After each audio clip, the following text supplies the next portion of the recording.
Ուրեմն եթե ընդդիմադիր ուժերը հաղթեն խորհրդարանական ընտրություններում, ապա պատերազմ կլինի, ըստ մասով ինչ կասեք։ Նախ ցավում եմ, շատ եմ ցավում, որ Նիկոլ Փաշինյանը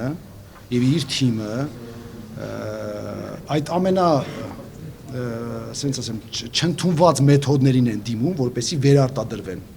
Իսկապես շատ եմ ցավում, որ ժողովրդին վախեցնելու ամեն ինչ մենակ թե վերարտադրել, ժողովրդին վախեցնում են, աղաբեկում են, շանտաժի են ենթարկում, որպեսզի իրենք այնքանա, որ իրենք նորից գնան եւ շարունակեն իրենց կառավարումը։ Նախ ես քանի որ ճարտարագիտական համալսարան եմ ավարտել եւ մաթեմատիկային շատ մոտիկ կանգնած մարդ եմ, մաթեմատիկորեն եմ ուզում խոսել։ Այսինքն իրենց ասելով ինչն է, որ եթե իրենք չեն ընտրվում, չէ, ապա լինելու է պատերազմ, խաղաղություն չի լինելու։ Լավ, այդ ինչ է նշանակում, որ իրենք պետք է անընդհատ մեր ամբողջ կյանք իրենք ընտրվեն, ենթադրենք 20 տարի հետո էլ պետք է ընտրվեն, այդ 25 տարի հետո կարող է չընտրվեն, պատերազմա լինելու։ Պարզավ չէ, որ չի լինելու։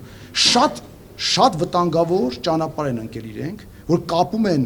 պատերազմը եւ խաղաղությունը, մասնավորապես խաղաղությունը կապում են մի քաղաքական թիմի հետ ավելի վատ։ Իրենք կապեն մի մարդու հետ։ Լավա չեն ասում, որ ԿՊ-ն չէ, Նիկոլը որ չլինի, խաղաղություն չի լինելու։ ԿՊ-ից երթնենք Միրզոյանը որ լինի արդ, կարող է պատերազմ լինի։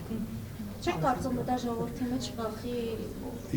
անբարոյական եմ համարում, ցեղասպանություն տեսած, պատերազմներ տեսած ժողովրդին վախեցնել պատերազմով։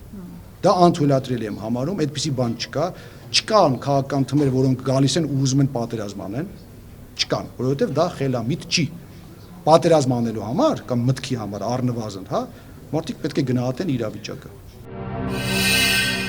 Բաժանորդագրվեք Արմատ մեդիայի ալիքներին YouTube-ում, Facebook-ում, Instagram-ում եւ Telegram-ում։